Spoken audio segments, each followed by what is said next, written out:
Bueno, en primer lugar quiero dar las gracias a Carmen Cadilla por la invitación, y a los otros colegas de la universidad que están implicados en el programa RISE. Y bueno, finalmente he decidido cambiar ligeramente el título de la charla, porque bueno, no solo voy a centrarme en mecanismos de regulación epigenética, sino también en cómo dejan de funcionar correctamente en enfermedad y más específicamente en cáncer.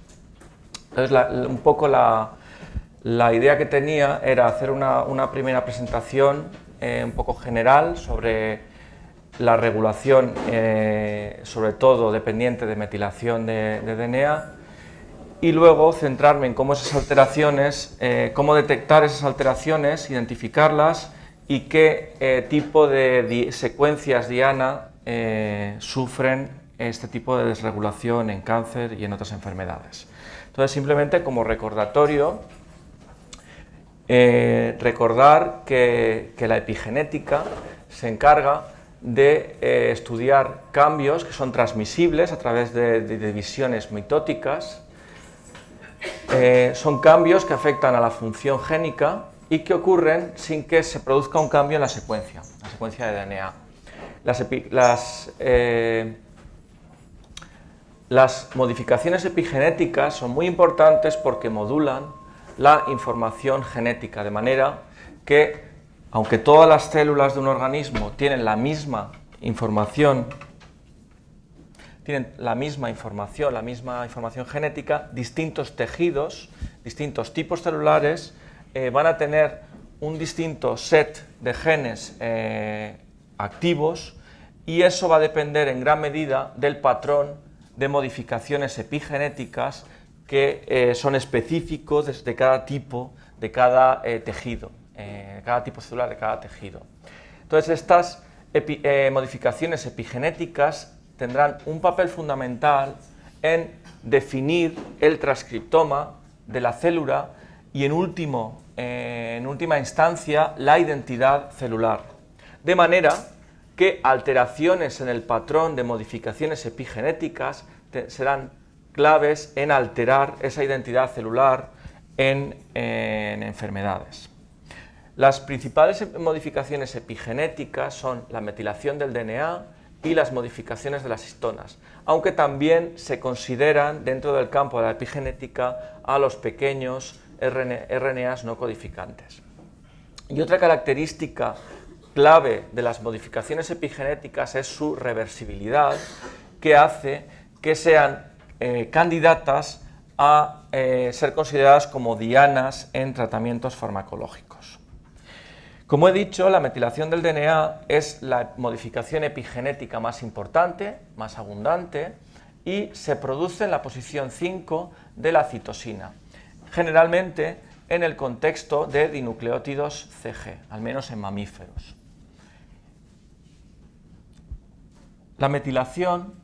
bueno, si miramos la distribución de dinucleótidos CG, que van a ser esa diana de metilación, lo que vemos es que tienden a agruparse en determinadas regiones. En primer lugar, vemos que las células o el genoma de vertebrados se ha deshecho, ha bajado la proporción de CGs. O sea, si miramos la proporción de CGs en el genoma, vemos que está representado en una proporción más baja de la que cabría esperar. Y vemos que tiende a agruparse en unas regiones que se conocen como islas CPGs, que tienden a coincidir con el promotor de los genes que van a codificar proteínas. También vemos que tienden a agruparse en secuencias repetitivas. Bueno, pues si miramos el patrón de metilación de una célula normal, lo que veremos es que esas islas CPG, coincidentes con el promotor de los genes, esas islas tienden a estar no metiladas, a diferencia de los dinucleótidos CG que aparecen dispersos en el genoma y los CGs agrupados en secuencias repetitivas, que sí que están metilados. Bueno, pues las células hacen uso de la metilación en promotores para regular la expresión de los genes. esa metilación, ese uso de la metilación en la regulación de la expresión génica se utiliza para inactivar genes en el cromosoma X, en hembras, en genes imprintados, y también algunos genes específicos de tejido utilizan la metilación para silenciar dichos genes. ¿Cómo sucede? Bueno, pues existen maquinarias en el núcleo de las células que son capaces de reconocer los dinucleótidos CG metilados, que son la familia de proteínas MBD, que unen CPGs metilados, y estas proteínas MBD asocian actividades en modificadores de histonas, como por ejemplo histona desacetilasas, que cambian el patrón de acetilación de la cromatina, y eso redunda en un silenciamiento de la expresión génica. Y ese tipo de maquinarias conectan precisamente con el segundo tipo de modificaciones epigenéticas, que son las modificaciones posttraduccionales de las histonas. Como sabemos, el DNA se encuentra empaquetado en cromatina, del cual el nucleosoma es la subunidad repetitiva, y el nucleosoma, que está formado por un octámero de histonas, dos copias de cada una de las histonas H2A, H2B, H3 y H4, las histonas en sus extremos N-terminales que asoman hacia afuera de la estructura del nucleosoma son diana de una diversidad de modificaciones posttraduccionales, como son la acetilación de lisinas, la metilación de lisinas y argininas, la fosforilación de serinas y otras modificaciones como la ubiquitinación, etc. Bueno, pues estas modificaciones, como sabremos, como habréis estudiado, son o componen una especie de código, el código de histonas, que es como se propone la hipótesis que plantea la existencia de ese código, que está funcionalmente asociado con distintas consecuencias funcionales, como son la regulación, el silenciamiento o la activación génica. Hoy me voy a centrar fundamentalmente en cambios relacionados con la metilación del DNA y las alteraciones que tienen en distintas enfermedades humanas. Actualmente se ha estudiado cambios en el patrón de metilación de numerosos genes, y se ha visto que existen cambios en diversas enfermedades. En el cáncer, del que luego hablaré más en detalle, se ha visto que por un lado hay una hipermetilación en las islas CPGs asociadas con promotores de genes supresores tumorales. Por un lado existe esa hipermetilación, y por otro lado hay una hipometilación de las secuencias repetitivas, ¿vale? Estas son las dos alteraciones en el patrón de metilación asociadas con cáncer, las fundamentales. Pero existen otro número de síndromes y desórdenes en los que también existen cambios de metilación. Por ejemplo, en el síndrome de ICF, ¿vale?, que es un síndrome asociado con mutaciones genéticas en una de las enzimas implicadas en el mantenimiento de la metilación, en una de las DNMTs. Por ejemplo, se ha visto que hay una pérdida de metilación en determinados repetitivos, como las secuencias satélite 2 o los repetitivos de 4Z4. O, por ejemplo, en el síndrome FSHD también hay una pérdida de metilación. En el síndrome ATRX también hay una hipometilación de los genes ribosomales. También existen algunos desórdenes que tienen que ver precisamente con cambios de metilación en genes imprintados, como estos dos síndromes, y estudios más recientes en los que se ha estudiado cambio de metilación, se han hecho búsquedas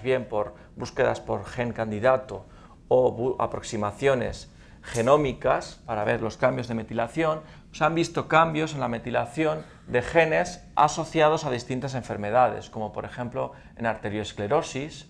o también se ha visto cambios de metilación, tanto en el sentido de hipermetilación como hipometilación en Alzheimer o esquizofrenia, y también recientemente se ha visto que un número limitado de genes se hipometila en enfermedad autoinmune como en lupus eritematoso o en artritis reumatoide. Para hacer este tipo de estudios ha sido fundamental el desarrollo de métodos para poder hacer un análisis de metilación a una escala genómica. Durante mucho tiempo, la identificación de cambios de metilación estaba asociada a estrategias de gen candidato, en la que lo que se hacía era buscar genes para los cuales se había descrito una susceptibilidad asociada al desarrollo de la enfermedad, y los estudios se limitaban fundamentalmente a esa búsqueda de genes candidatos, de los que se tenía alguna información por estudios genéticos. Sin embargo, con la disponibilidad de todo el genoma, desde que se completaron los genomas, sobre todo el humano y el de ratón, se han desarrollado numerosas estrategias, bien basadas en secuenciación o bien basadas en estrategias de microarray, para identificar cambios en el patrón de metilación. Aquí, por ejemplo,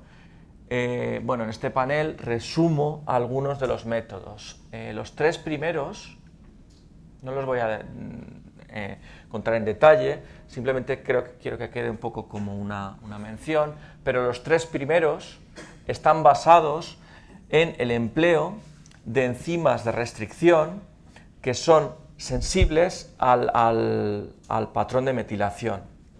Estos tres están basados en el empleo de enzimas que son capaces de distinguir si su secuencia diana está metilada o no. Y eso va a generar fragmentos que van a ser distintos dependiendo de que una batería de genes esté metilada o no. Estas dos primeras técnicas están basadas en esa digestión diferencial con enzimas sensibles a la metilación y luego un análisis por electroforesis en gel seguido de una secuenciación. En este caso, que es el método de DDMH, hibridación de metilación diferencial, este método está basado en la combinación de esas enzimas sensibles al estado de metilación combinado con hibridación en un microarray genómico. Finalmente, esta técnica que fue desarrollada hace un par de años está basada en la inmunoprecipitación con anticuerpos contra metilcitosina, ¿vale?, que reconocen las citosinas metiladas y son capaces de aislar fragmentos enriquecidos en esas citosinas metiladas. Esta técnica, conocida como methyl-dip, que quiere decir Methyl DNA Immunoprecipitation, esta técnica es muy parecida a los chromatin immunoprecipitation, los ensayos de inmunoprecipitación de cromatina. Y en esta técnica se inmunoprecipita el DNA rico en citosinas metiladas y se utiliza para hibridar de nuevo un array que puede ser de distintos tipos, un array de promotores o un microarray que cubra todo el genoma. Finalmente, también hemos utilizado técnicas indirectas para detectar esos cambios de metilación consistentes en el empleo de una línea celular y la misma línea tratada con un agente desmetilante del DNA, y que luego la comparación del patrón de expresión en un array de expresión se utiliza para generar una lista de genes candidatos que podrán ser luego investigados para esos genes para ver si están o no metilados. Y para ello, lo que llegamos es a la técnica clave en los estudios de metilación. Cualquier estudio de metilación tiene que acabar pasando, o sería el método infalible para la detección, por los ensayos basados en modificación con bisulfito sódico. Para medir la metilación, lo que hacemos es tratar el DNA aislado, con bisulfito sódico, que tiene la capacidad de convertir las citosinas no metiladas en uracilos, y que luego se podrán leer en un ensayo de secuenciación como una timina, y aquellas citosinas metiladas quedan protegidas y después del tratamiento siguen siendo citosinas metiladas, pero que al fin y al cabo se leerán como citosinas en la secuenciación. Basado en esta técnica, uno puede diseñar primers en una región externa a la zona rica en CGs potencialmente metilables y mapear el estado de metilación de la secuencia de interés. Al mapear, lo que obtendrá serán timinas en el caso de citosinas no metiladas o citosinas cuando la citosina esté metilada. Aquí podemos, por ejemplo, comparar. Esto sería, por ejemplo, en esa secuencia veríamos que está no metilada porque tenemos timinas, y en esta las citosinas seguidas de guaninas protegidas indican que hay metilación. Alternativamente, cuando uno está haciendo un análisis de una colección de DNAs de una colección de tumores o de distintas líneas celulares, se utiliza alternativamente la técnica que conocemos como PCR específica de metilación o MSP, en la que se utilizan oligonucleótidos contra la secuencia cuyo estado de metilación puede o no cambiar. Y utilizando dos pares de oligos, dos pares de primers, podemos hacer un test sencillo del tipo sí o no para decidir si nuestra secuencia está metilada o no. Aquí, por ejemplo, veríamos que pues en estas muestras la aparición de una banda en el set de primers correspondiente a la metilación pues indica que este gen está metilado en esta línea, por ejemplo. Bueno, esta sería la única en la que vemos que está metilado, y bueno, en el control positivo o en esta otra línea también lo vemos. Bueno, para identificar cambios en el patrón de metilación asociado con una enfermedad, también una estrategia adecuada es el empleo de series discordantes de gemelos monocigóticos para una distinta enfermedad. Como sabemos, en muchos casos, en distintas enfermedades, los gemelos monocigóticos son discordantes para distintas enfermedades, desde las que podemos incluir desde leucemia, por ejemplo. Las distintas leucemias hay un porcentaje de concordancia que se ha utilizado en muchos casos para identificar genes implicados en el desarrollo de la leucemia, pero existe un porcentaje importante de discordancia que se puede utilizar para identificar otro tipo de factores que influyen en el desarrollo, en la aparición de la enfermedad. Entonces tenemos, esa estrategia es adecuada, el empleo de series discordantes de gemelos monocigóticos.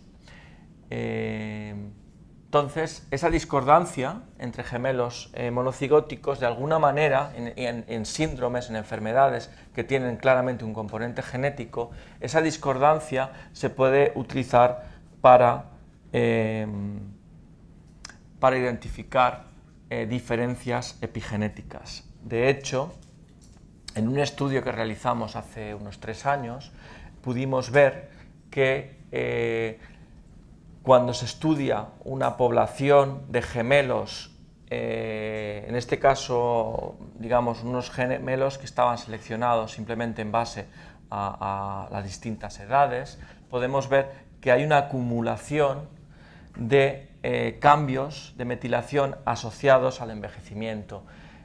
probablemente debidos a diferencias en el ambiente, en el estilo de vida, la dieta, generan lo que se puede conocer como un fenómeno de deriva epigenética que va diferenciando los patrones de metilación y de modificación de las histonas en esas parejas de gemelos, y que podemos asumir que suceden en la población normal. De hecho, la discordancia, como decía, la discordancia para enfermedades de los gemelos monocigóticos está destacando la importancia del componente epigenético. Como he dicho, se puede aplicar, por ejemplo, al estudio de leucemias, pero también existen numerosas enfermedades, como enfermedades autoinmunes, desórdenes neurológicos o, por ejemplo, en diabetes. Es decir, distintos tipos de enfermedades muestran esa discordancia a pesar de que existe una predisposición por el background genético. Para ejemplificar un poco cómo la discordancia se puede utilizar, aquí he traído un ejemplo de un estudio que estamos realizando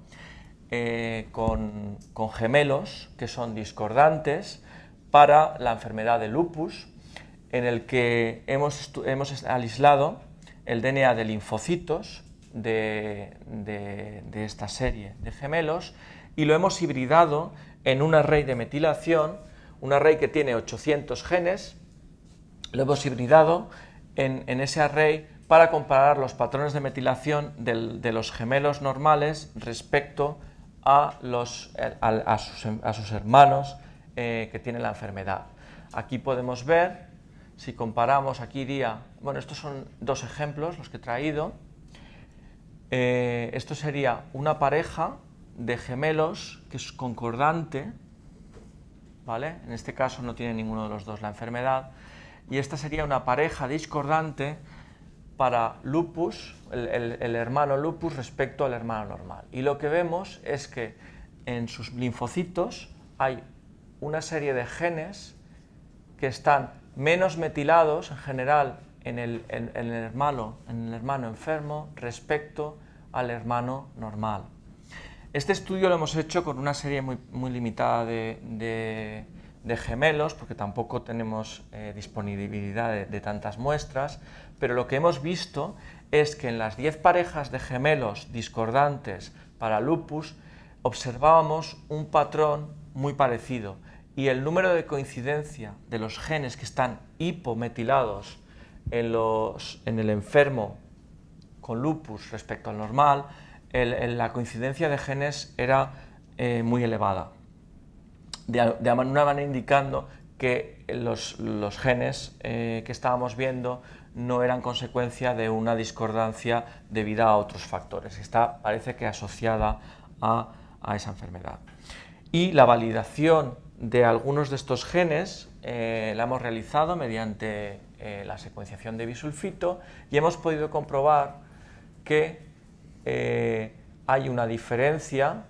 que se puede validar en el patrón de metilación de los genes cuando comparamos el gemelo con lupus respecto al normal. Además, puesto que en esta enfermedad, en la enfermedad de lupus, lo que se había descrito hasta el momento es que había una pérdida global de hipometilación, y puesto que una pérdida global es difícilmente atribuible a cambios exclusivamente en los genes, hemos hecho también un estudio mediante secuenciación de bisulfito de distintas secuencias repetitivas del genoma y hemos visto que algunos elementos repetitivos en los enfermos de lupus, en los gemelos con lupus, están hipometilados respecto a sus hermanos normales, ¿vale? A su gemelo normal. Como esto todavía es un estudio que hemos hecho, como os he dicho, en una serie muy limitada de gemelos discordantes para lupus, estamos intentando validar el estudio con una serie de pacientes, con una colección tampoco no demasiado, una población no muy grande, pero para poder ver si los genes que hemos identificado como diferencialmente metilados en esta serie, esos datos son generalizables a la población lupus, bueno, pues una población lupus general, ¿no? Además, es importante ver si los cambios en la metilación que hemos encontrado en determinados genes, en los genes provenientes de este estudio, si esos cambios en la metilación están asociados realmente a un cambio a nivel de expresión y a nivel a nivel de mRNA y a nivel de expresión de las proteínas. Entonces estamos ahora validando el estudio a ese nivel para ver si podemos asignar a estos cambios en la metilación un cambio funcional que pueda tener un sentido. Bueno, como he dicho, me iba a centrar sobre todo en los cambios epigenéticos, cambios en la metilación de las células cancerosas. Y como he comentado antes, el patrón de metilación de las células normales fundamentalmente es no metilación en los promotores, en las islas CpGs asociadas a promotores, y metilación en CpGs dispersos o en CpGs asociados a secuencias repetitivas. Este sería el patrón de una célula normal de cualquier tejido, en la que únicamente un set limitado de genes utiliza la metilación del DNA para silenciar determinados genes. Bueno, en las células cancerosas, como sabréis, existe un proceso de hipermetilación y silenciamiento asociado a dicha hipermetilación en genes supresores de tumorales. Y esto es algo que durante los últimos 10 años está bien reportado, y se sabe que hoy en día se acepta que la hipermetilación aberrante de genes supresores tumorales constituye un mecanismo complementario a lo que sería la inactivación génica de dichos genes en cáncer. En muchos casos vemos que cuando uno de los alelos está inactivado mediante una mutación genética o mediante una translocación que genera una proteína de fusión y hace que pierda su función, pues el otro alelo en muchos casos está hipermetilado en su promotor e inactivado. Al mismo tiempo, en cáncer se produce una pérdida de metilación global, generalmente asociada a secuencias repetitivas, y se ha propuesto que esa hipometilación esté asociada a inestabilidad cromosómica, aunque de momento no existen demasiados trabajos que hayan investigado los mecanismos por los cuales esa hipometilación esté asociada a inestabilidad, y en general se habla de que la hipometilación global pues daría lugar a una apertura, a generar una cromatina más abierta, más laxa y quizás más sensible a esa inestabilidad cromosómica.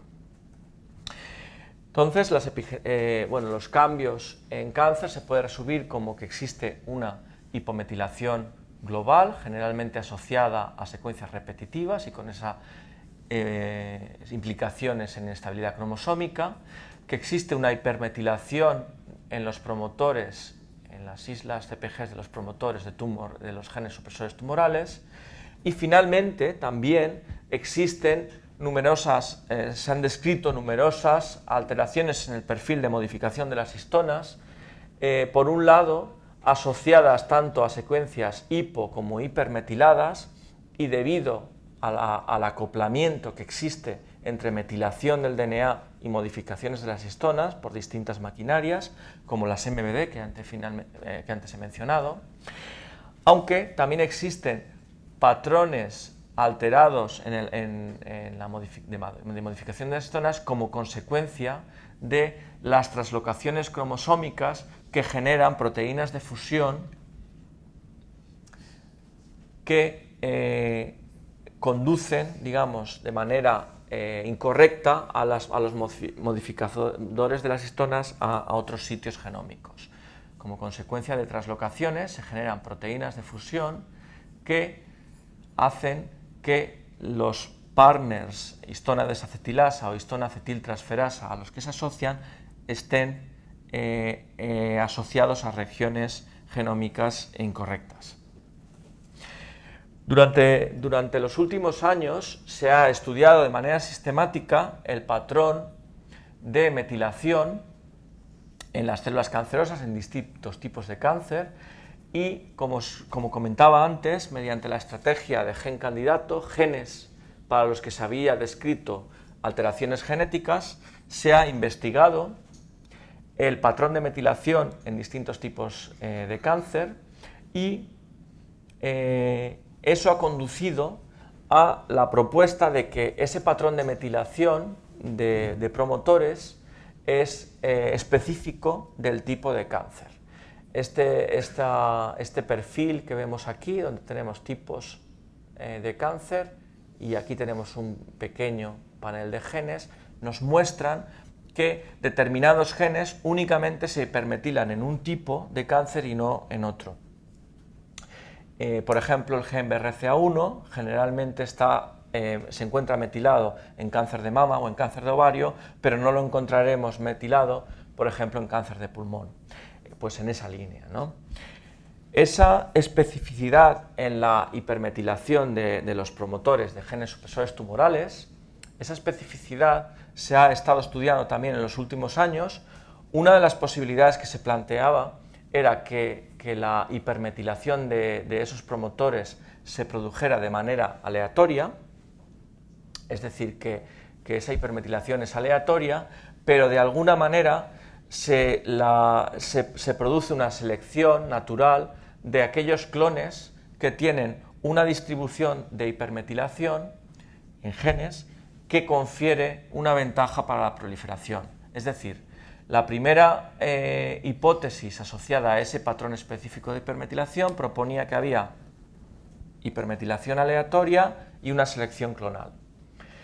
Sin embargo, en los últimos 2-3 años han ganado, terreno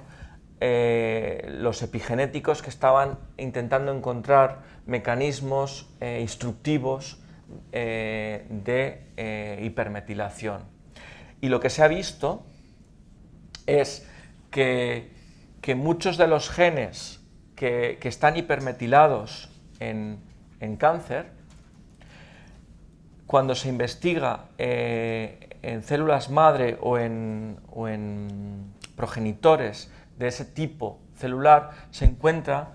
que existen determinados represores, como las proteínas Polycom, que están ya marcando esos genes, aunque ese marcaje, digamos, o esa represión no está asociada a hipermetilación en esos progenitores. Lo que se ha visto es que muchos de esos genes hipermetilados son dianas en esas células progenitoras de proteínas represoras del grupo Polycom. Y bueno,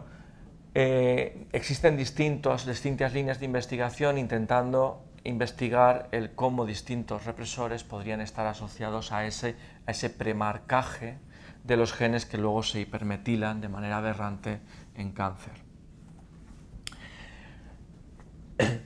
En cuanto a las aplicaciones clínicas de los estudios de metilación, pues existen distintas líneas de investigación abiertas intentando utilizar esa especificidad de los genes, del set de genes que está metilado en cada tipo de cáncer, para utilizarlos con distintos objetivos clínicos. Por ejemplo, se han utilizado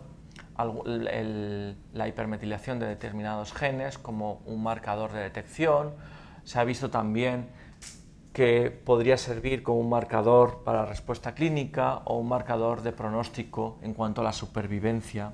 de determinados pacientes, dependiendo del set de genes que está metilado y de los que no lo están. Y en cualquier caso, la hipermetilación ha impulsado la investigación en utilizar fármacos que cambien, que desmetilen esa hipermetilación asociada al cáncer para tratamientos como terapia epigenética. Y actualmente, como supongo que sabréis, existen determinados agentes desmetilantes que han sido ya aprobados para el tratamiento de determinadas leucemias. Bueno, voy a discutir en esta segunda mitad un par de trabajos que hemos realizado en el último año en el laboratorio, un poco intentando mostrar lo que es pues las estrategias que estamos desarrollando para investigar nuevas dianas que se hipermetilan en cáncer. Y para ello voy a resumir un par de trabajos, como decía, que hemos desarrollado. Uno es una nueva estrategia en la que estamos investigando genes implicados en la diferenciación y que se hipermetilan. Y para ello nos hemos centrado en el sistema hematopoyético. Y el segundo estudio que voy a presentar está relacionado con la hipermetilación de microRNAs y voy a centrarme en un modelo de cáncer de colon. Para la primera parte, lo que sería genes implicados en la diferenciación, me gustaría recordar que, como sabéis, en leucemias, a diferencia de los tumores sólidos, están muy bien caracterizadas las translocaciones cromosómicas no aleatorias, y esas translocaciones cromosómicas se ha visto que en general afectan o rompen genes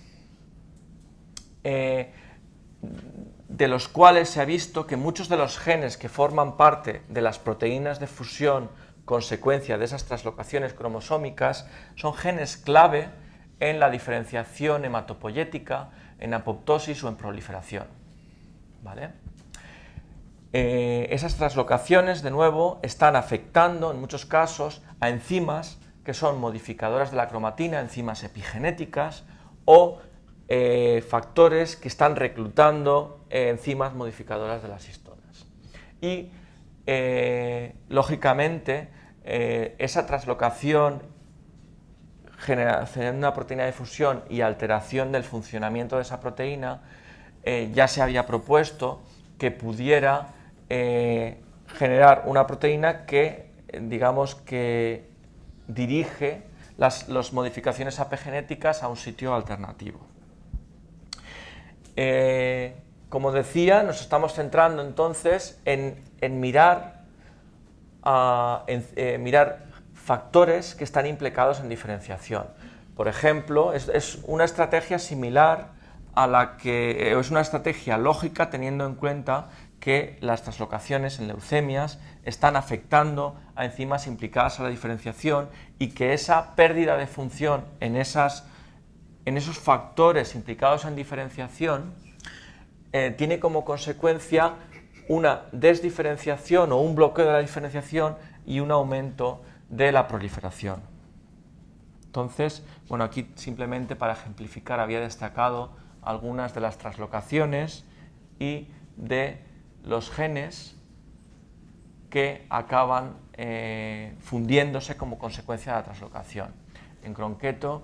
vamos a centrarnos un poco en el sistema relacionado con el factor AML1-ETO, consecuencia de la translocación 821. En realidad no voy a hablar de este factor, sino de un factor relacionado con esta ruta.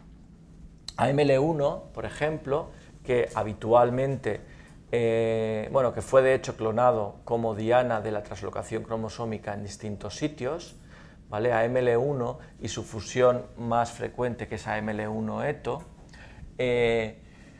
esa fusión impide que AML1, que es un factor transcripcional,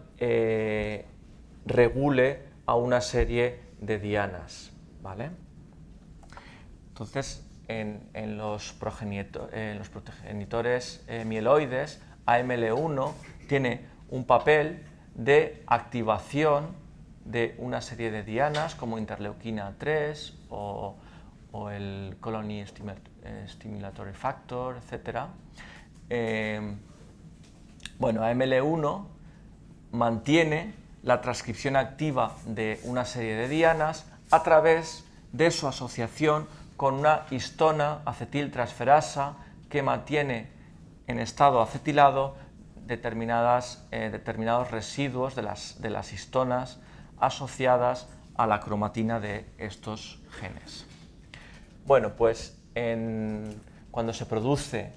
la fusión AML1-ETO, en lugar de producirse esa asociación con la histona acetiltransferasa, se recluta al correpresor en COAR que asocia histona desacetilasa y eso tiene, por un lado, se ha propuesto que esa fusión cambie, digamos, de sitio genómico a AML1, pero por el otro lado que pueda estar silenciando alguno de los genes que están activos en la forma normal. Bueno, pues en esta línea de buscar factores relacionados con con la diferenciación y para completar el sistema además incluimos AML1 que asocia con el correpresor TL1 que asocia histona desacetilasa y que apaga estos genes en mielocitos maduros. Entonces, en este contexto nos empezamos a mirar a todos estos factores para ver si alguno de ellos, incluido AML1, estaba hipermetilado y por tanto silenciado en leucemias. Y con lo que nos encontramos es con que TL1, que es el correpresor al que se asocia AML1, está hipermetilado, como podéis ver, estos serían los resultados de la secuenciación de bisulfito, está hipermetilado. Hicimos un estudio en líneas celulares, en un panel muy completo de líneas celulares, que incluía no solo leucemias y linfomas, sino también cáncer de colon, líneas de mama, de pulmón, de distintos tipos tumorales, y vimos que exclusivamente TL1 estaba hipermetilado en leucemia mieloide, en esta línea, y en algunas líneas de linfoma de tipo non-Hodgkin. Entonces, como veis, estaba hipermetilado y cuando se estudió la expresión de este gen en las líneas, por ejemplo, aquí tenemos las dos líneas, tenemos la línea de non-Hodgkin, esta línea sería la de leucemia y una línea control en la que no estaba metilado, se puede ver, como se puede ver aquí, el gen TL1 no se expresa cuando está hipermetilado, ¿vale? Y, no sé si lo he incluido aquí, no lo he incluido aquí, pero pudimos ver que esa expresión o esa falta de expresión en las líneas en las que estaba metilado era dependiente de metilación, porque cuando tratábamos con un agente desmetilante conseguíamos revertir la expresión y que se expresara en estas líneas. Creo que aquí lo podemos ver en estas inmunofluorescencias, se puede ver cómo aumenta la expresión cuando tratamos las líneas con aza-desoxicitidina, que es el agente desmetilante. Entonces aumenta, como se puede ver, el marcaje en el núcleo de TL1, indicando que esa expresión o esa falta de expresión está relacionada con la hipermetilación del promotor. Como decía, se hizo un estudio en distintas líneas y lo que se vio es que TL1 estaba específicamente metilado sobre todo en linfoma de tipo non-Hodgkin y en AMLs, en líneas de AML. Además, hicimos un estudio en pacientes, por ejemplo, aquí resumo los datos del porcentaje de metilación en linfomas, en leucemia linfoblástica aguda y en leucemia mieloide aguda, y podemos ver que la hipermetilación de TL1 está asociada a linfoma non-Hodgkin y a AMLs, ¿vale? Nunca se metila en ALL, y si hacemos una distinción entre pacientes de AML, de leucemia mielocítica aguda, que tienen la fusión con ETO de las que no lo tienen, lo que vimos es que la hipermetilación de TL1 está sobre todo asociada a aquellos pacientes en los que la forma de AML1 es la salvaje y no la fusionada, indicando que de alguna manera está relacionado la inactivación de TL1 con el estado de AML1, bien sea wild type o bien sea fusionado. Para comprobar que esa inactivación tenía algún sentido funcional, hicimos algunos ensayos para ver si TL1 tiene algún papel en proliferación celular. Y aquí tenemos los resultados de la reintroducción de TL1 tanto en la línea KG1A como en las dos líneas de linfoma, y lo que vemos es que cuando se reintroduce el gen TL1 hay un descenso de la proliferación en todos los casos. Más estudios sobre el papel, por lo menos, aunque sea a un nivel muy general, el posible papel de TL1 en la proliferación lo vemos en ensayos de formación de colonias, donde vemos que la reintroducción de TL1 reduce los niveles de proliferación, y también podemos ver cuando utilizamos ratones desnudos, hacemos xenografts en ratones inmunodeficientes, lo que podemos ver es que la introducción de TL1, ¿vale?, reduce sensiblemente la capacidad de crecimiento del xenograph, como podemos ver aquí, ¿no? Finalmente, para ver si TL1 tenía algún papel en la regulación, o tenía esa inactivación, tenía algún papel con la regulación de las dianas de AML1, lo que hicimos fue el estudio tanto a nivel de expresión como mediante inmunoprecipitación de cromatina, para ver si la reintroducción de TL1 tenía algún efecto sobre la expresión, y lo que vimos, bueno, es pequeño, aunque en parte también es debido a que la transfección no es del 100%, pero vimos que en general la reintroducción de TL1 reprime la expresión de los genes diana de AML1, de manera que esa hipermetilación de TL1 estaba liberando la represión de dichos genes en estas células en las que está hipermetilado. Y además, mediante ensayos de inmunoprecipitación de cromatina, lo que pudimos ver es que TL1 efectivamente está asociado físicamente a estas dianas, con lo cual es lógico que su hipermetilación esté asociada a una pérdida de regulación de dichas dianas en este sistema. Entonces, bueno, un poco en lo que nos hemos quedado, podemos proponer que la hipermetilación de TL1 de alguna manera tiene un efecto de aumento de la proliferación, y dejan de reprimirse las dianas de AML1, por lo tanto esa hipermetilación de TL1 contribuye al proceso de desdiferenciación en células de leucemia y linfoma. Entonces, en esta línea estamos realizando y volviendo un poco, aunque antes al principio de la presentación he hablado de los métodos genómicos, como los distintos métodos que he planteado para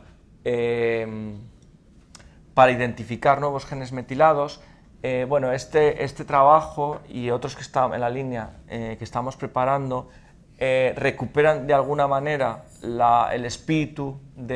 antiguo de algunos de los trabajos de epigenética originales, y volvemos a abordar mediante estrategias de gen candidato el estudio de distintos genes para ver si podemos mapear cuáles de los genes implicados en la diferenciación hematopoyética pueden contribuir mediante hipermetilación a esa hiperproliferación. Bueno, voy a intentar resumir esta parte para no extenderme demasiado, pero me voy a centrar en otro tipo de aproximación que estamos realizando últimamente, otro tipo de dianas a las que estamos mirando, que son microRNAs, intentando ver si existe una desregulación de microRNAs asociadas a la transformación en cáncer. Entonces, como sabéis, los microRNAs son moléculas cortas de RNA no codificante que silencian o que regulan negativamente distintos genes mediante un apareamiento basado en la secuencia del extremo 3' del mRNA diana. Entonces, esto se hace o bien por degradación del mensajero o bien por inhibición de la traducción del mismo. Se ha visto que los patrones de expresión de los microRNAs están regulados durante el desarrollo, son específicos de tejido y que en algunos casos se expresan de manera permanente en todo el organismo. Los microRNAs juegan un papel importante en proliferación celular, en apoptosis y en diferenciación celular, y en los últimos años se ha visto en estudios de expresión de perfiles de microRNAs han mostrado que hay un distinto perfil en células tumorales cuando se comparan con sus controles normales. Entonces, la hipermetilación, bueno, nos planteamos que la hipermetilación y consecuente silenciamiento de microRNAs podría hacer de ellos como genes supresores tumorales putativos y que su silenciamiento mediante hipermetilación pudiera estar relacionado con la sobreexpresión de factores oncogénicos. Entonces, la estrategia que utilizamos fue utilizar un array de expresión en el que había 320 microRNAs impresos y lo que hicimos fue extraer RNA total de una línea de cáncer de colon y lo comparamos a la misma línea en la que se habían noqueado las DNA metiltransferasas, las enzimas que metilan el DNA. Entonces, extrajimos RNA de la línea control, línea de colon control, y lo comparamos con una línea con niveles muy bajos de metilación por la depleción que he comentado de DNMTs. Entonces, se hizo esta hibridación. La estrategia consistía en seleccionar los microRNAs sobreexpresados,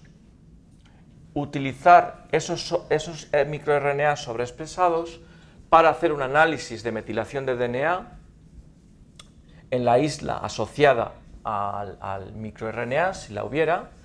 y a partir de esos microRNAs el criterio a seguir sería aquellos microRNAs que estuvieran metilados en cáncer de colon, pero que no lo estuvieran en el tejido normal, intentando buscar una función oncogénica, digamos, al silenciamiento de dichos microRNAs. Entonces, de este ensayo que realizamos, encontramos únicamente en esta línea de cáncer de colon, encontramos únicamente 18 microRNAs que tuvieran al menos un nivel 3, digamos, de sobreexpresión con respecto a la línea de cáncer de colon wild type. Únicamente encontramos 18 microRNAs que pasaran ese corte y de estos únicamente pudimos encontrar 5 microRNAs que, conteniendo una isla, asociados a una isla, esta isla que contuvieran, una isla, ¿vale? Únicamente 5 microRNAs de estos 18 estaban asociados a una isla CpG. De estos, únicamente 3 estaban metilados, aunque finalmente un único microRNA de todos pudimos confirmar que estuviera metilado en la línea original de cáncer de colon y que no lo estuviera en colon normal. Bueno, aquí simplemente muestro el repertorio de distintas posibilidades que se pueden encontrar y que encontramos en relación con este estudio. Estos serían las distintas situaciones. Algunos de los microRNAs que vimos pues no estaban asociados con isla y de ahí que desaparecieran del corte y no había cambios en la metilación interesantes. También encontramos algunos que efectivamente sí que tenían una isla CpG asociada, pero no estaba metilada ni en el tejido normal ni en el canceroso.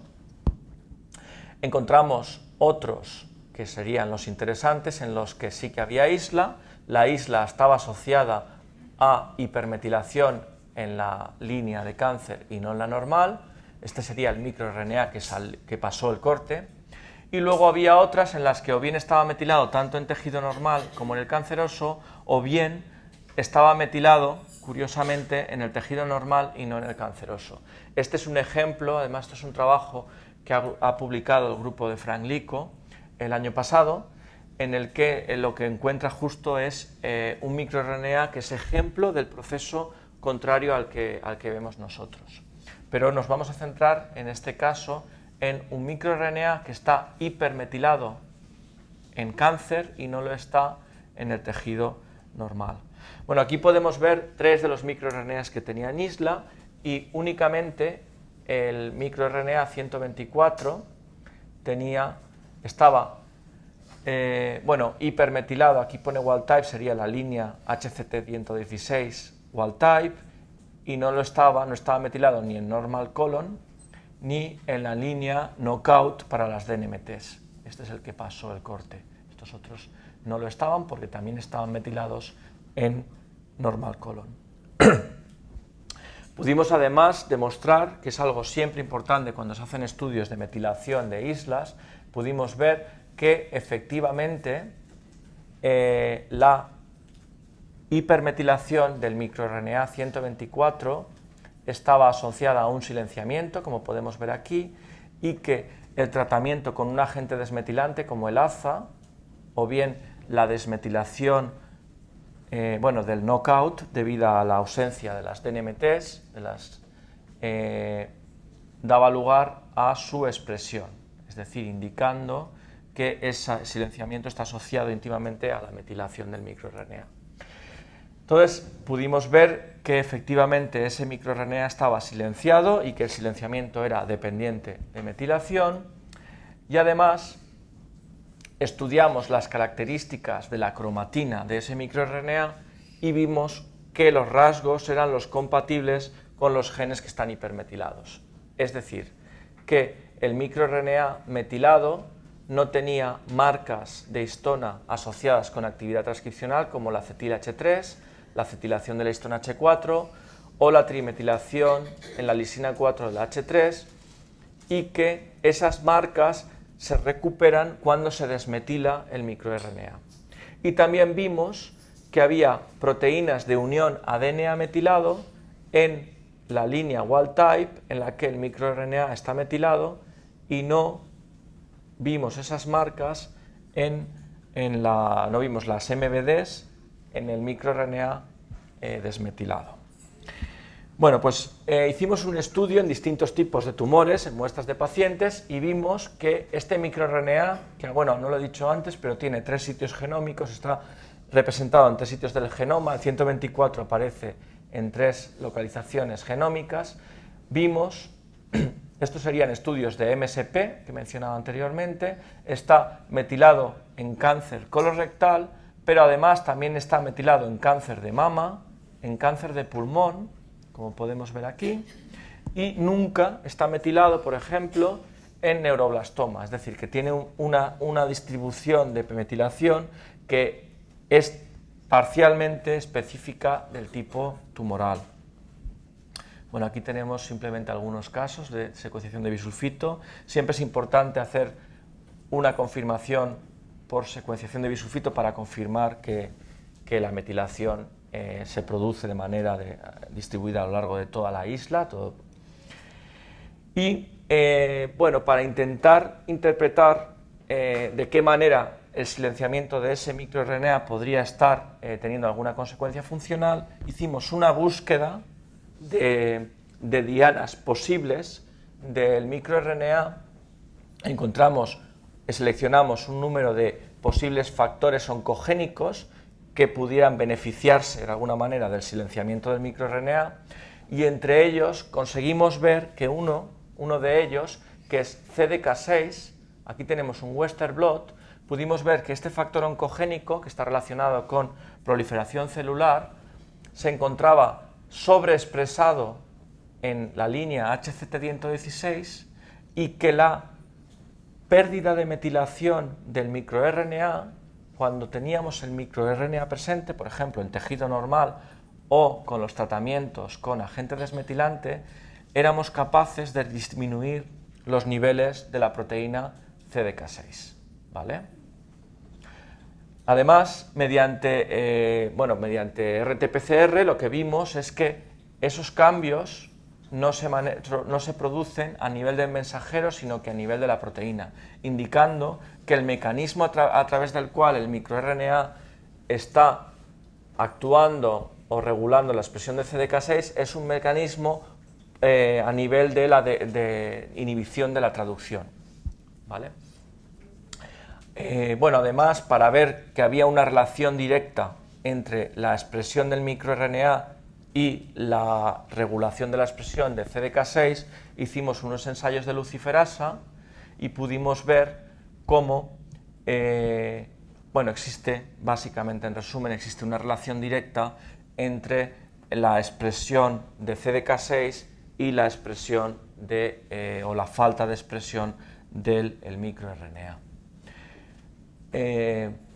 Finalmente, para investigar más las consecuencias funcionales del cambio de expresión, de la pérdida de expresión del microRNA, lo que de nuevo aquí tenemos a nivel de expresión, una introducción, una transfección con el microRNA con 124A de la línea HCT-116, consigue la reintroducción específica, es decir, no un tratamiento con AZA que desmetila numerosos genes, sino la reintroducción específica de este microRNA inhibe la traducción de CDK6, como podemos ver aquí, ¿vale? Y esto de nuevo se ve que ocurre específicamente a nivel de proteína, pero que no hay un cambio a nivel de mRNA, confirmando que el mecanismo a través del cual este microRNA regula CDK6 es a nivel de inhibición de la traducción. Y finalmente lo que también investigamos es la actividad CDK6, tiene la capacidad de fosforilar 2 serinas del factor retinoblastoma, y lo que vimos es, conseguimos ver una relación directa entre la expresión del microRNA, ¿vale? Cuando se introduce, somos capaces de inhibir la fosforilación de las 2 serinas de retinoblastoma, ¿vale? Indicando que la expresión del microRNA finalmente está directamente relacionada con la actividad o no de CDK6 en cuanto a la fosforilación de la proteína retinoblastoma. Esto lo podemos ver también en estos cortes de inmunohistoquímica, donde vemos el nivel, estos serían 2 cortes, en los que vemos cómo cuando no está metilado el microRNA tenemos niveles bajos de CDK6 y de fosforilación de retinoblastoma, y cuando en el tejido de colon que se utiliza está metilado el microRNA, hay niveles más altos de CDK6 y de fosforilación de las serinas de retinoblastoma. Entonces, en este trabajo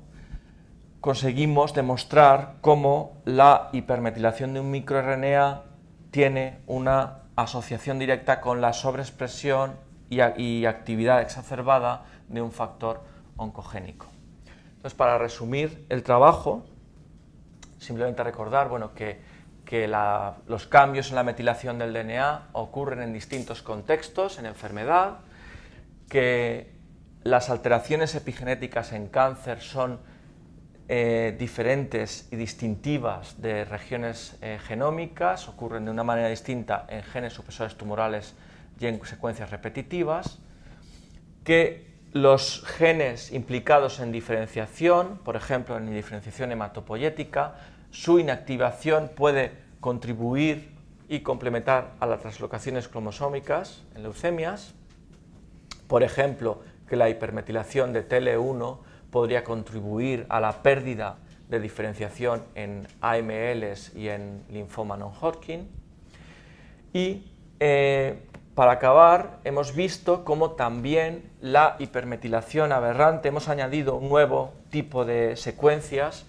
que se incorporan a las que están hipermetiladas de manera aberrante en cáncer, como son los microRNAs, cuya hipermetilación puede tener consecuencias en la actividad oncogénica en cáncer. Y ya para finalizar, el laboratorio, presentar un poco el laboratorio de epigenética, donde se ha hecho todo este trabajo, y particularmente agradecer a gente que ha estado implicada en los trabajos que he presentado, en particular a Maya Lujambio, ha estado implicada principalmente en el trabajo de los microRNAs en cáncer de colon, y Mario Fraga